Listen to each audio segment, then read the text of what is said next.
Doña Candelaria Palma Tamayo, Doña Yaya, era una cubana de a todas. Después que su hijo se incorporó a la guerra de 1868, tomó sus pertenencias y, a pesar de su viudez y sus 70 años, partió rumbo a la Manigua Mambisa. En el año 1873, el campamento donde residía Doña Yaya fue atacado. Durante esta acción, Candelaria Palma es capturada y violada por la tropa española. La anciana fue abandonada por los militares en medio del campo, sin comida y sin agua. Después de 2 semanas de búsqueda por parte de los soldados cubanos, finalmente la encontraron y murió al día siguiente. Doña Yaya era la madre del joven Tomás Estrada Palma. A los matices de la vida del primer presidente de la República de Cuba, le intentaremos hoy dar un toque de historia.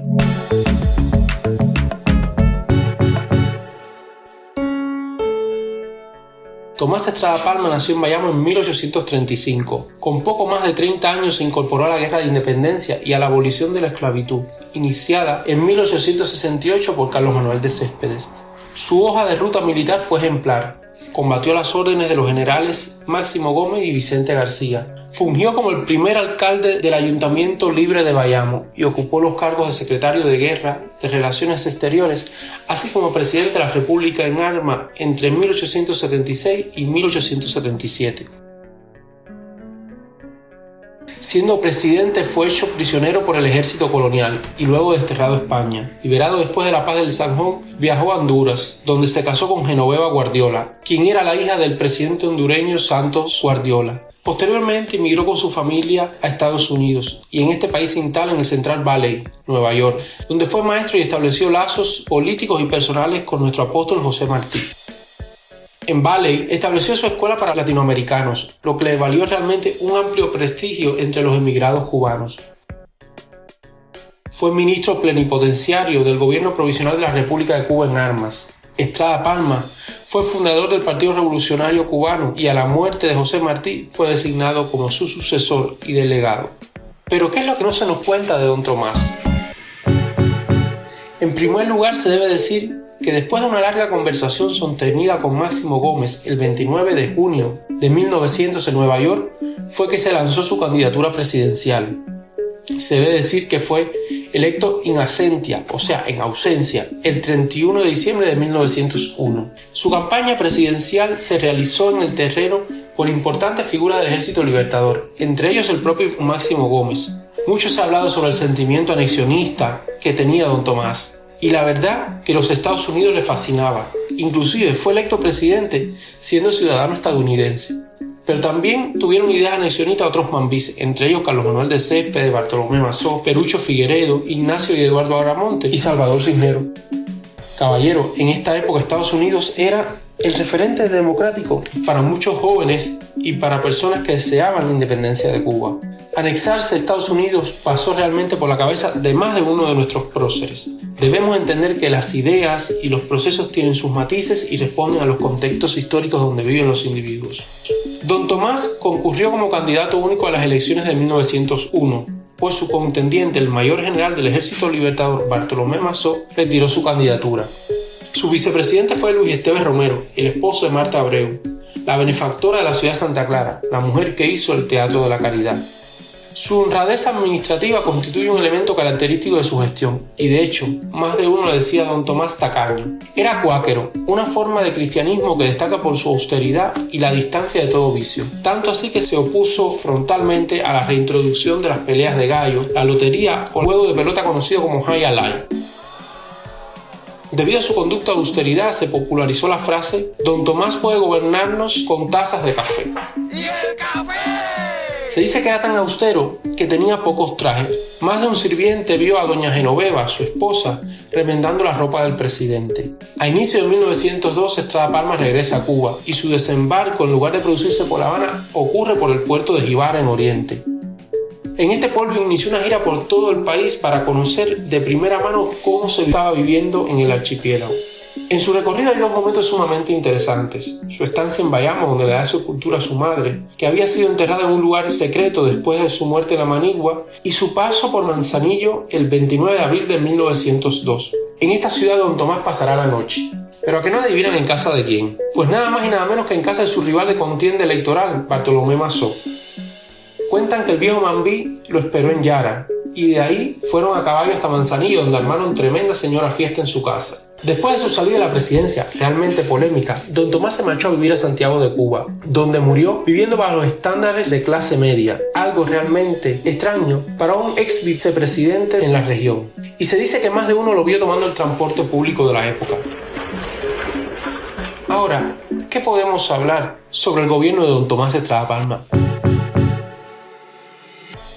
El 20 de mayo de 1902 se inicia el gobierno de Tomás Estrada Palma, siendo vicepresidente, como ya les dije anteriormente, Luis Esteves Romero. El gabinete estaba compuesto por las Secretarías de Estado y Justicia, Comercio, Instrucción Pública, Agricultura, Hacienda, que es lo que hoy conocemos como el Ministerio de Economía, y Obras Públicas, que vendría siendo el Ministerio de Construcción. Se debe decir que las direcciones de las secretarías fueron muy inestables. Valga destacar el caso de Instrucción Pública, que fue ocupada por 6 hombres entre 1902 y 1906. Entre las principales figuras de su gobierno destacaron varios generales del Ejército Libertador como Juan Ríos Rivera, Domingo Méndez Capote o Fernando Freire de Andrade, quien fue uno de los tipos más polémicos del periodo. En su política exterior tuvo que lidiar con la hegemonía estadounidense sobre Cuba, que se reforzó aún más con la firma del Tratado Permanente de 1903, que ratifica el cuerpo de la enmienda PLA y el derecho a la intervención. Durante su gobierno se negoció el arrendamiento de las bases navales y carboneras con los Estados Unidos. En principio los norteamericanos pedían 4, Nipe, Bahía Honda, Cienfuegos y Guantánamo, y en calidad de concesión, aunque finalmente la gestión del gobierno hizo que se redujera a Guantánamo y en calidad de arriendo entre ambos estados. Esto es parte del reclamo que hoy el gobierno cubano hace con la base naval, porque fue una base arrendada, lo que nunca se determinó el tiempo de arriendo, y es ahí el elemento polémico de la cuestión de la base naval. En cuanto a su gestión de gobierno, que presentó cierta estabilidad pública hasta principios del año 1905, cuando comienza a agudizarse los conflictos con el Partido Liberal, se debe decir que destacó por su austeridad pública, llegando a tener en el Tesoro, a la altura del año 1905, la sorprendente cifra de más de 24 millones de dólares en el Tesoro público. Realmente una cifra sorprendente para esa época.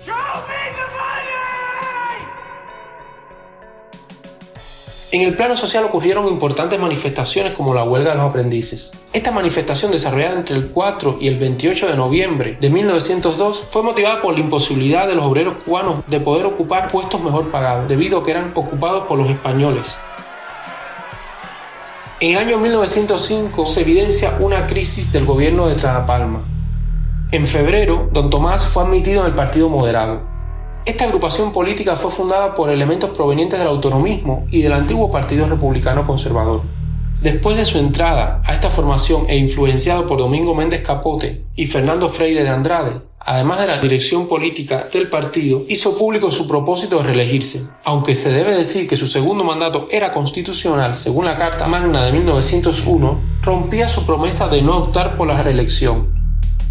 Este suceso va a generar un ciclo de crisis política e inestabilidad en el país. A partir de este momento, Estrada Palma y el Partido Moderado van a desplegar una estrategia política, y no muy legal que digamos, encaminada a garantizar a cualquier costo su segundo periodo presidencial.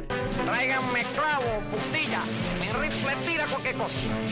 Una de las estrategias empleadas se basó en forzar la renuncia de varios secretarios, con el fin de promover a políticos como Fernando Freire de Andrade. Los nuevos secretarios se dedicaron a presionar a los funcionarios públicos que no eran afines al Partido Moderado y que estaban en discordancia con la idea de la reelección. Durante el año de análisis fueron cesados de sus cargos los políticos liberales que estaban en activo o que se negaban a ser miembros del Partido Moderado, lo cual aumentó el malestar entre el partido opositor. En este contexto se evidencia uno de los grandes problemas del marco legal generado por la Constitución de 1901, pues la ausencia de una legislación complementaria, en especial una ley electoral, daba pie a una serie de fraudes y oportunismos legales que dificultaron la salud democrática del Estado cubano.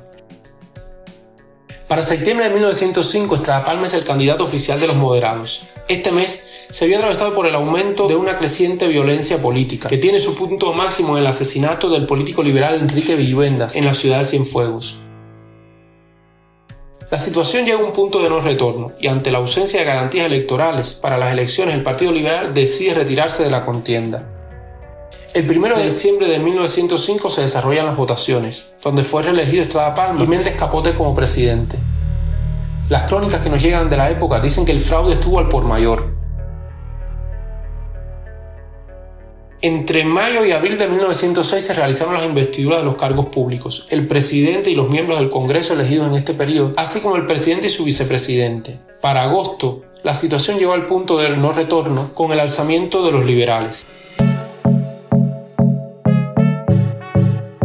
Para debatir sobre los matices del polémico fin de mandato de don Tomás y sobre la guerrita de agosto, tengo el inmenso placer de presentar a mi invitado de hoy en la sección del debate. Es un gusto darle la bienvenida a mi colega Julio David Rojas, historiador en el Colegio de México, donde también realiza sus estudios doctorales. Julio, sé bienvenido a la sección del debate. Muchas gracias, Leo. Un placer estar contigo acá. Gracias por la invitación y todo lo que sea conversar de historia, ahí siempre voy a estar. Julio, sabemos bien que Estrada Palma ha sido un personaje muy maltratado por la historiografía en las últimas décadas. Y alrededor de él se han construido desde mitos, desde sensacionalismos, pero también criterios historiográficos desmedidos y que pierden toda perspectiva a la hora de entender y analizar quién fue don Tomás, las principales complejidades de su gestión presidencial. Y para entrar en el calor del debate de hoy, yo te propongo una primera pregunta. ¿Anexionista, el presidente de un país devastado, o un maltratado de la historiografía revolucionaria? Leo, es una pregunta compleja y vamos a comenzar a matizar. Primero, sobre lo que tú mencionabas de la historiografía, ¿no? Es cierto que nosotros recibimos, sobre todo en la educación, cuando se nos enseña historia a nivel primario y secundario, una versión bastante maniquea, bastante blanco y negro de la etapa republicana. Y la Primera República no se escapa de esta visión. Ahora, esta visión ¿se la podemos achacar a toda la historiografía post-revolucionaria? Yo creo que no.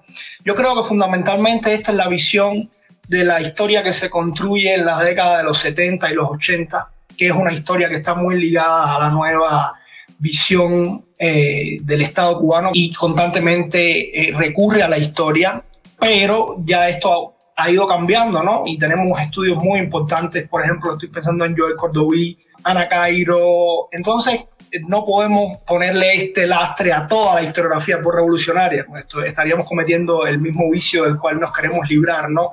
Sí se construyó una visión un poco maniquea, un poco reduccionista de lo que sucedió en la República, pero esto sobre todo en la década de los 70 y los 80. Ya hemos venido avanzando mucho y estoy pensando en la producción del Patio, pero si nos vamos afuera también está Ferrer, está Lupérez, está Michel Bustamante, muchos historiadores e historiadoras que han salvado este hueco con el tema de la historiografía. Ahora, sí es cierto que nosotros recibimos en la versión escolarizada de la historia, digamos, pues una visión reduccionista de la República. Es como nuestra Edad Media. La República es como la Edad Media de la historia cubana, un lugar oscuro del cual solo es bueno porque emerge la Revolución cubana. Y por supuesto esta es una visión muy maniquea de la historia. Pero creo que es interesante pensar cómo se construye esto. Porque cuando nosotros leemos la historiografía de la República, vemos muchos de estos criterios que sostuvieron historiadores de los 80 y los 70, como Pérez de la Riva, Le Riverén, Óscar Pino Santos. Yo creo que esta construcción no es una negativa total, sino que, porque es interesante aprender este proceso, ¿no?, de cómo lo hacen, sino que muchos de estos historiadores agarran las líneas más críticas de la historiografía de la República y la amplifican al mismo tiempo que invisibilizan otros criterios y otras interpretaciones. El mismo ejemplo de Estrada Palma. Vamos a Estrada Palma. Nadie le ha dicho a Estrada Palma cosas más horrendas. Nadie atacó más a Estrada Palma que Enrique Collazo en 1906 y 1907.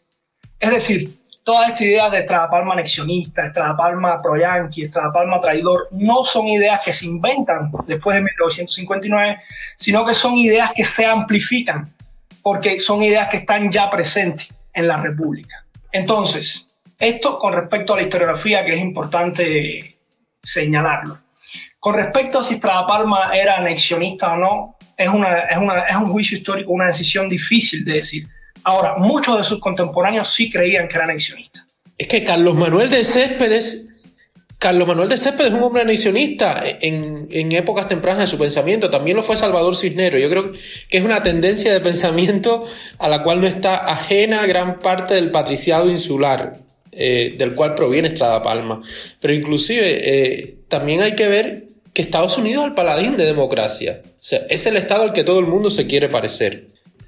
En el pensamiento independentista hay un acercamiento claro al liberalismo, y el liberalismo entendido como progreso personificado en los Estados Unidos de América. La modernidad, el progreso, el liberalismo se encarna para, como tú dices, el patriciado de la guerra del 68, de la guerra del 95 en los Estados Unidos de América.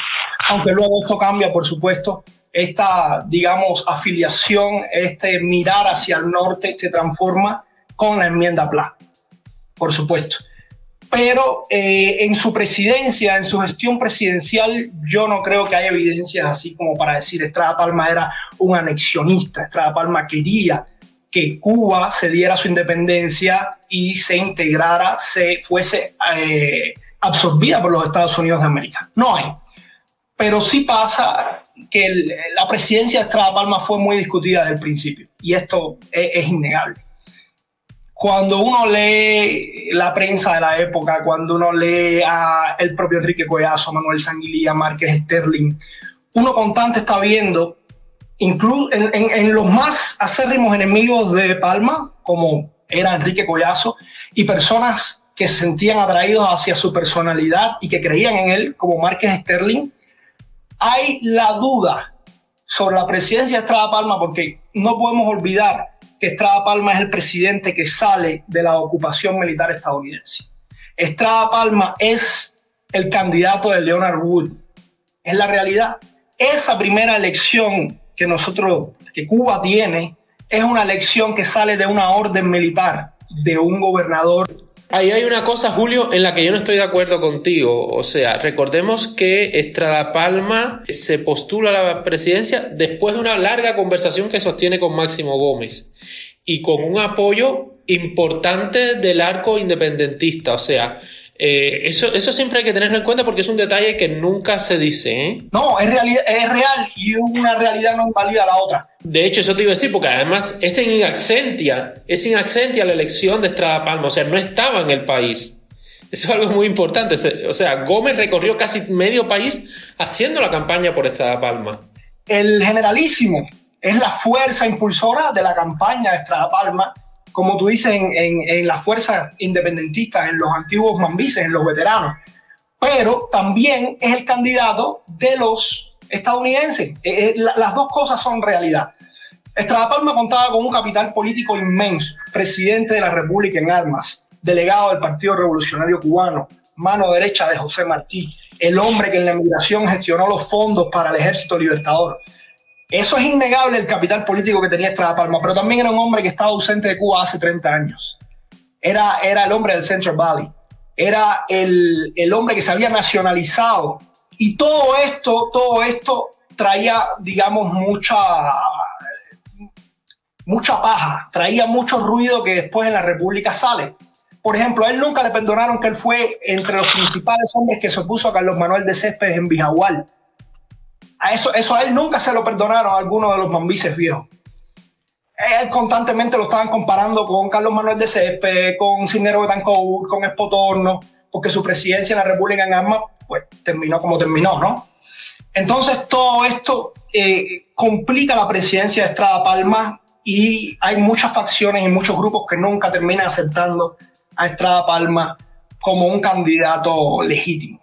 Julio, también hay que decir que esas polémicas vienen del mambisado, o sea, no es algo nuevo eso que estamos viendo, o sea, eso pasó en el 68, eso pasó en el 95, o sea, el caciquismo político, los piquetes, es un proceso de larga data en Cuba, porque es un proceso que inclusive que se exterioriza y que se da en América Latina, se da en España, en los países donde el liberalismo está ocurriendo, eso está pasando. También es algo que hay que entender. Todo eso es cierto, todo eso es cierto. Todos los conflictos de las guerras de independencia se arrastran a la República. Como te dije, hay muchos veteranos que no le perdonan a Estrada Palma que él fue el hombre que se enfrentó a Carlos Manuel de Céspedes. Por otra parte, hay muchos que aceptan su capital político, lo reconocen, pero marcan un Estrada Palma de la guerra de independencia y el Estrada Palma de la República. Hacen como una separación. Es el caso de Márquez Sterling.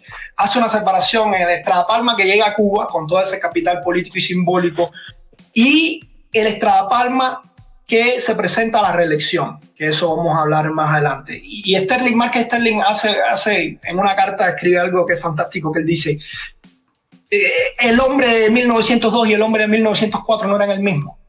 Hay varias teorías. El Partido Moderado le comió la oreja, se enamoró del poder, era un hombre ya mayor. En 1905 Estrada Palma tenía 71 años. Era una persona bastante adulta ya. Entonces, por la razón que sea, había una idea aceptada de que el Estrada Palma que se presenta a la reelección no es el mismo que llega a Cuba, ni tampoco es el mismo de las guerras de independencia. Entonces, volviendo a tu pregunta, anexionista, no creo que haya llevado a cabo una política anexionista. Él cerró el tratado comercial. La prioridad en el gobierno de Estrada Palma era comer, era recuperar la economía de Cuba, ¿no? Hay una frase de la época que decía, lo patriótico es comer. Ahora aquí lo que tenemos que resolver es el tema de la economía, un país que ha quedado devastado, aparte en una coyuntura de la economía mundial adversa, porque el azúcar y el tabaco, que eran los principales ramos económicos de Cuba, se habían depreciado, el precio estaba muy bajo en el mercado. Pero además, un país destruido por la TEA, o sea, de 1.200 ingenios azucareros quedan 200, o sea, es un país en el que no queda títere con cabeza. Eso es algo que hay que entender, o sea, de hecho, cuando él llega, que entra por Jibana, una de las cosas que va a ser dar un recorrido por el país para evaluar con sus propios ojos lo que está pasando. Porque la TEA fue muy patriótica, pero la TEA destruyó infraestructura. Y entonces eso suponía un reto de gobernabilidad. De recuperar la economía en el menor corto plazo. O sea, esto estamos hablando 7 años. Yo creo también que hay otra cosa que tendríamos que entender. Es un hombre adulto, pero es un hombre que viene del independentismo moderado. Eso es algo sumamente importante. Al interior del independentismo hubo distintas líneas y Tomás Estrada Palma, como su vicepresidente Luis Esteves Romero, que es un hombre del que nunca se habla, pero es un hombre con una trayectoria también importante, sobre todo su esposa Marta Abreu, conformaron un equipo de personas del independentismo moderado, y eso yo creo que siempre es algo que hay que tener en cuenta, sobre todo a la hora de entender a veces sus decisiones políticas. Porque no son tal vez de una línea más dura como pudo ser el propio Bartolomé Massó o como pudo ser inclusive Máximo Gómez. Y lo otro es que también había una serie de acuerdos con Estados Unidos que cercenaban la independencia de la joven república. Y en una joven república donde se está viendo lo mismo que pasa en la región. Yo siempre trato de traer esto porque a veces se saca la excepcionalidad cubana y la excepcionalidad cubana no existe. O sea, Cuba llega tarde a ese ciclo liberal. Entonces estamos viendo los pronunciamientos como va a ser uno de los que vamos a hablar hoy, como la guerrita de agosto, pero como va a ser la chambelona. Eso que ocurrió en América Latina, la alternancia entre liberales y conservadores. Solo que en Cuba, para bien, solo eran liberales lo que había. O sea, la diferencia entre un liberal y un moderado, un conservador posteriormente en Cuba, es la relación con Estados Unidos, los modos de comprender la vida. O sea, Estrada Palma, por ejemplo, es un hombre sumamente austero. Todo lo que supiera vicio lo cortaba. O sea, ahí también un hombre que va más a esa ética protestante, porque era un hombre cuáquero, pero que rompe en cambio con toda esta visión de gallos finos, de socitos, de clientelismo. De hecho, le hacían bromas porque en el pueblo hacían bromas porque era un hombre sumamente austero. Y dicen, este hombre a veces raya lo ridículo. Inclusive hay la leyenda urbana de que era un tipo tan austero que ya después que deja la presidencia se va a vivir en Santiago de Cuba, muere en 1908. De hecho, muere poco después de terminar la presidencia. montaba en el transporte público de la época. Es un hombre que yo creo que tiene muchos matices. Todavía nos falta por entender. Quería decir, eso que tú dices es real. Nunca se demostró que él hubiese robado del erario público, que él se hubiese enriquecido personalmente. Eso no pasó, sencillamente. Como dices, Estrada Palma murió en la pobreza, sostenida por sus hijos, por el trabajo manual y el trabajo del campo. Eso es una realidad. Lo que se le critica es que sí fue, digamos, muy de dejar hacer, ¿no? Como que él personalmente no robó, no se le puede mostrar cohecho en ese sentido. Los Méndez Capote, los Dols, como que tenían mucha libertad de acción. Y esos sí eran bastante corruptos, ¿no? Entonces, la crítica por esta parte que tú mencionas a Estrada Palma no es en su personalidad, que sí era un hombre austero, era un hombre parco, era un hombre moderado a la hora de gastar, cuidadoso. Era un hombre intachable en su ética personal, un hombre que nunca robó. Y la prueba de eso es que muere en la pobreza, pero era displicente a la hora de, digamos, fiscalizar a sus subalternos. Yo creo que hay dos cosas también, Julio, que tuvo muy complejas en cuanto a la economía. Primero, el licenciamiento del Ejército Libertador, que fue una papa caliente que le pasaron del periodo interventor, Gómez inclusive, porque yo creo que había mucha razón en pedir el empréstito o la donación. O sea, eran modos de que se reconociera a la República, pero el mayor peso del licenciamiento del Ejército Libertador le toca hacer al gobierno de Estrada Palma. Y ojo, que no es Estrada Palma, sino los propios mambises, con los vicios que habían y con las corruptelas que venían del campo insurrecto, que es lo que nunca se dice para mantener esa imagen de los mambises impolutos, los que, como ya dije en el programa anterior, más de un coronel se puso grados de mayor general para tener una mayor jubilación. Bueno, vamos a pasar a la segunda pregunta, sí. ¿Fue el error de Estrada Palma la reelección? ¿Crees que se sintió abrumado por el caos político que esto generó? ¿Cómo crees que se vivió este proceso que fue tal vez lo más complejo de su mandato presidencial? Es difícil porque yo creo que no es nuestra función como historiadores hacer juicios, ¿no? Yo me limito a la hora de decir fue un error, no fue un error. Es difícil, pero yo diría que sí. Si me presionas, si me dices, bueno, tienes que definirte, yo diría que sí. Y te voy a decir por qué. A ver, legalmente era su derecho constitucional presentarse a la reelección. Es decir, comencemos por ahí. Él estaba en su derecho constitucional, era legal, era constitucional presentarse a la reelección. La Constitución de 1901, la Constitución cubana, establecía que un presidente podía tener hasta 2 mandatos seguidos. Es decir, la reelección era válida. Ahora, el propio Estrada Palma había dicho que no se iba a reelegir. Ese es el número 1. Muy importante. Como te he dicho, Estrada Palma fue desde el principio un candidato muy discutido porque una parte del mambisado, una parte de los veteranos, lo veía como el candidato de Leonard Wood, el candidato de los norteamericanos. Pero luego, en su gestión administrativa, comienzan a haber problemas. Y en general, hacia 1905 no era la opinión favorable hacia Estrada Palma. Entonces Estrada Palma primero dice que no se va a reelegir, después dice que sí. ¿Por qué el cambio de opinión? No sabemos. No hay, digamos, hay varias opiniones, pero no tenemos una certeza de por qué. ¿Qué mueve a Estrada Palma a cambiar? ¿Tenía su derecho? Sí, estaba en su derecho. Pero las irregularidades comienzan cuando el Partido Moderado y el Ejecutivo empiezan a entorpecer la campaña electoral de los liberales. Suceden cosas terribles, cosas que manchan el inicio de la República, ¿no? El asesinato de Enrique Villuenda. Es algo muy grave. El jefe de la policía municipal lo balea y después la Guardia Rural y la policía municipal impide que los liberales voten en Cienfuegos.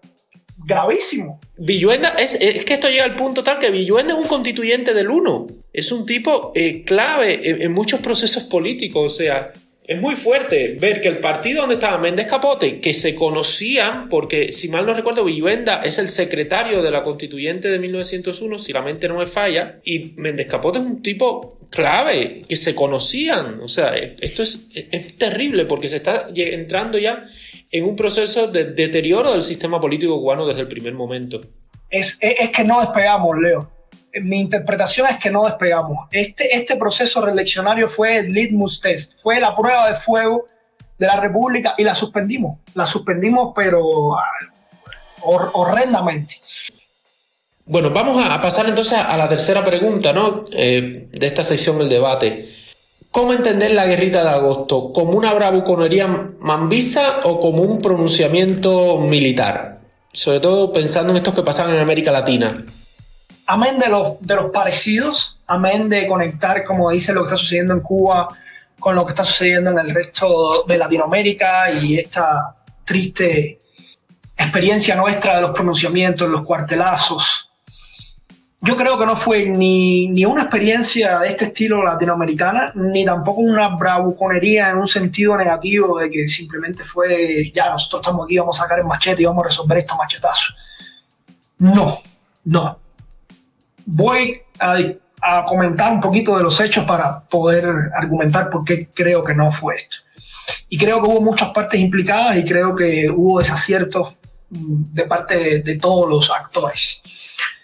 Hemos visto todas las irregularidades y los asesinatos que se cometieron durante el proceso eleccionario, que termina con la reelección de Estrada Palma. Está la muerte de Quintín Banderas también, que es algo que hay que señalar.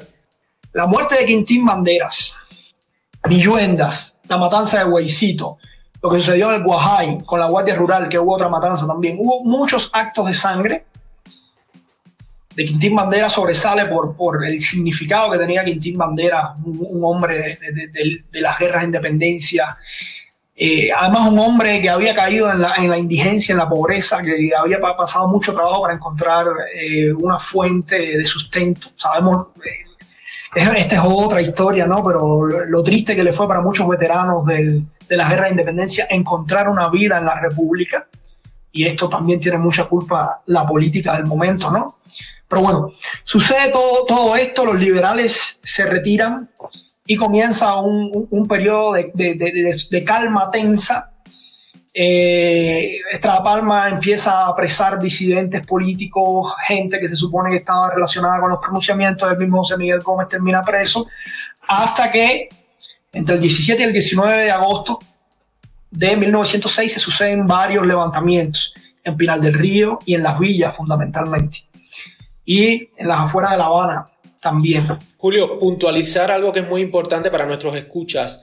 Las Villas es el centro del poder liberal. Desde Cienfuegos, Villa Clara, la actual Cienfuegos, Villa Clara, inclusive comprendiendo la región del Camagüey, gran parte. O sea, es ese lugar donde de donde proviene José Miguel Gómez, de donde proviene un grupo de políticos liberales que van a ser el centro del voto liberal. Y eso es muy importante entenderlo para ver después el alcance del pronunciamiento militar en esa región. Que no fue una guerra a gran escala, comienzan las escaramuzas, los pequeños enfrentamientos, constantemente se hacían pequeñas treguas a nivel regional. Iban a dormir a sus fincas. Exacto. Era una especie de demostración de poder a nivel de caudillo, ¿no? Bueno, yo soy el general de Pinar del Río, esta es mi zona y ahora yo estoy a favor de los liberales y que depongan Estrada Palma. Y aquí yo controlo esta zona y tal, ¿no? No habían, digamos, como grandes enfrentamientos ni movilización de soldados ni tal. Pero, por supuesto, todo esto comienza a enrarecer el ambiente político el 14 de septiembre de 1906. Es esta famosa carta que Roosevelt le envía a Gonzalo de Quesada para, por favor, tratar de encontrar la armonía entre los patriotas, que se resolviera todos los problemas, porque Estados Unidos no quería intervenir. Hay un momento de entente donde se suspenden las acciones y van a La Habana los principales generales del levantamiento. Se pide que suelten a los presos políticos. Estrada Palma decide que no los va a soltar. Finalmente salen algunos para algunas reuniones, y cuando se cree que se va a solucionar esto, cuando se cree que van a resolver, hay una ruptura total de Estrada Palma. Estrada Palma dice que va a renunciar. Renuncia Estrada Palma y renuncian también su vicepresidente y los secretarios de Estrada Palma, y se crea un vacío de poder. El 19 de septiembre unos días antes de la renuncia de Estrada Palma, había llegado William Taft, como representante de los Estados Unidos de América, para mediar, para tratar de resolver el problema y en caso de que se sucedieran los disturbios en Cuba, la guerra, bueno, pues intervenir de acuerdo a la provisión del artículo 3 de la enmienda Platt, ¿verdad? Entonces, este es el panorama. Llegó Taft el 19 de septiembre, si mal no recuerdo. Están ahí entrevistándose con ambos bandos y Estrada Palma dice, no doy más, renuncio. Renuncia Estrada Palma, renuncia su vice, renuncian los secretarios y se crea un vacío de poder. Ahora, había una forma de solucionar este vacío de poder todavía y estaba en manos del Congreso. Se reúne el Congreso el 28 de septiembre. El Congreso podía elegir un nuevo presidente, pero lo que se decide en esa reunión primero es tratar de convencer a Estrada Palma de que retire su renuncia y asuma la presidencia para que no se quede este vacío de poder. Entonces salen de la Cámara 20 representantes y van a ver Estrada Palma. No lo logran convencer y entonces sucede el colofón de todo este proceso en el cual le entregan a los Estados Unidos la República, porque estos representantes se rehúsan después a regresar al Congreso. Entonces el Congreso se queda sin quórum para poder elegir a un nuevo presidente. Yo creo que también hay en el gen político cubano cierta testarudez, ¿no? Que a veces, y la historia de Cuba es la mejor muestra de eso, en la historia nacional se ha demostrado que los consensos cuestan. O sea, lo que se vive hoy en Cuba, lo que se ha vivido en los últimos tiempos, nos ha demostrado que hay varios elementos que yo creo que son persistentes. El mesianismo político, porque yo creo que se vio en gran parte con la elección del uno, los sectores estradistas, pero se va a ver con mucha fuerza con la llegada al poder de José Miguel Gómez. Pensar en una novela tan buena como La fiesta de los tiburones, o sea, cuando vemos en la región de Ávila cómo hay una ilusión con que José Miguel es el hombre fuerte, después se va a seguir viendo, pero lo de Tiburón no es de cuando está en el poder, viene de antes. Viene de antes, porque era un tipo muy querido. O sea, no me quiero meter en José Miguel Gómez, que es una personalidad que me fascina a la hora de estudiar como investigador, pero también aquí hay un elemento que hay sectores de la ciudadanía que secundan estas propuestas. O sea, no es que Estrada Palma hiciera esto solo, sino que hay sectores de la ciudadanía que también siguen la propuesta de Estrada, o como hay sectores de la ciudadanía que siguen a José Miguel Gómez. Sigues mencionando una palabra y creo que me gustaría hacer un matiz ahí. Yo creo en este momento justamente lo que no teníamos era eso, ciudadanía. Eso es muy polémico, Julio. Eso es muy polémico, también. El pueblo de cierta forma es el gran ausente de estos manejos políticos. Porque, a ver, venimos de ser colonia de España, con los matices que le podemos dar a la palabra colonia. Luego, una ocupación militar. Cuba estaba adaptada, los cubanos estábamos adaptados al gobierno top-down, a que nos dijeran qué hacer desde arriba, a recibir órdenes, a seguir a caudillos. Fíjate, cuando uno lee los pronunciamientos, los debates de estos primeros años de política cubana, te encuentras los nuñistas, los mazoístas, los de Bartolomé Mazó, los estradistas, sí. Y eran nombres de personas, eran seguidores de caudillos. Entonces, en este momento, lo que se está comenzando a hacer es tratar de educar a este pueblo, y es justo una de las cosas que le critica Collazo a Estrada Palma. Este gobierno, en vez de educar un pueblo y de crear cultura cívica, lo que está creando son borregos seguidores. Siempre tomando la opinión de Enrique Collazo con pinzas, porque era enemigo de Estrada Palma declarado desde la guerra de independencia. Y yo creo que salvando las distancias del presente, sí hay una crítica muy seria para Estrada Palma. Es un hombre que conoce el mundo de la educación. O sea, que conoce el mundo de la educación en profundidad. Su escuela en Valley, inclusive por muchos tiempos, algunos de sus biógrafos piensan que pudo llegar a ser una universidad. No es un tipo ausente de formación, porque después que sale de Cuba, durante el tiempo que está en Honduras, y después en Estados Unidos, invierte tiempo en su crecimiento formativo. Pero yo creo que el problema más serio también es que es un hombre que conoce el espíritu cívico estadounidense, que puede tener todas las críticas, pero es un estado que demuestra cómo hay un crecimiento de la participación ciudadana. Pero también hay que entender algo, que en la Cuba de 1902 a 1906, todo el mundo no podía ejercer el voto. O sea, la Constitución del 1 establecía hombres mayores de 21 años. Eso es un detalle muy importante. Y además, eso no es un sistema de votación directa, es un sistema por compromisarios electorales, similares a los de Estados Unidos. O sea, eso también añade mayor complejidad a los procesos electorales y a los procesos de clientelismo político. O sea, porque también el compromisario en una sociedad sumamente caudillista era un elemento de poder. Pero fíjate, una idea que tenía y no quiero dejar ahí en el tintero, pensando en la comparación de esta primera república de 1902-1906 con las guerras de independencia a nivel de liderazgo. Hablamos un poco, mencionaste el mesianismo político y decíamos que ni José Miguel Gómez, ni Estrada Palma, ni Méndez Capote, ni los liderazgos partidistas supieron poner la independencia por delante de sus ambiciones personales o de sus criterios, porque tú puedes creer con cierta razón o no que tú eres el mejor líder de este momento o que el presidente actual es un corrupto o está errado o tenemos que juzgarlo o hay que deponerlo o lo que sea. Pero cuando ya entra la independencia en juego, cuando lo que nos estamos jugando como nación es la muerte de la república, porque así se vio la segunda intervención como la muerte de la república en ese momento, por eso se habla de la primera república. Cuando lo que nos estamos jugando es eso, pues hay que hacer sacrificios mayores y ninguno fue capaz de hacerlo, pero sí teníamos ejemplos, ¿sabes? El propio Carlos Manuel de Céspedes en Bijahual. Carlos Manuel de Céspedes se le unieron varios regimientos, Manzanillo, Santiago, le dijeron, nosotros no nos vamos aquí, nosotros somos tus hombres. Si tú nos das la orden, esto se acaba aquí y la Cámara se queda sin cabeza. Y Carlos Manuel de Céspedes dijo que no y aceptó su destitución, que lo llevó a encontrarse solo en el San Lorenzo, sin escolta, medio ciego, y lo mataron. En la pobreza absoluta, Después tenemos a Salvador Cisneros Betancourt, que hizo lo mismo, Lagunas de Barona. Soy yo el problema, me quito. Y renunció. Y después tenemos a Espotorno, que fue interino, que hizo lo mismo. Asumió su interinato, llamó a elecciones y le cedió el batón ¿a quién? A Estrada Palma.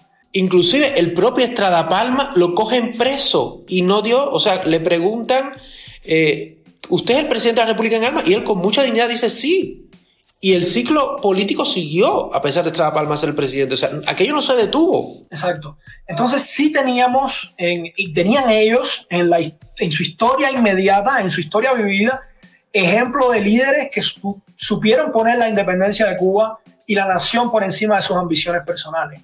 Ellos no pudieron hacer eso. Ninguno. Uno puede tener más afinidad con Gómez, con Estrada Palma, con el propio Zayas que salía, con Menocal, que fue uno de los principales, Mario García Menocal fue uno de los principales mediadores en todo esto.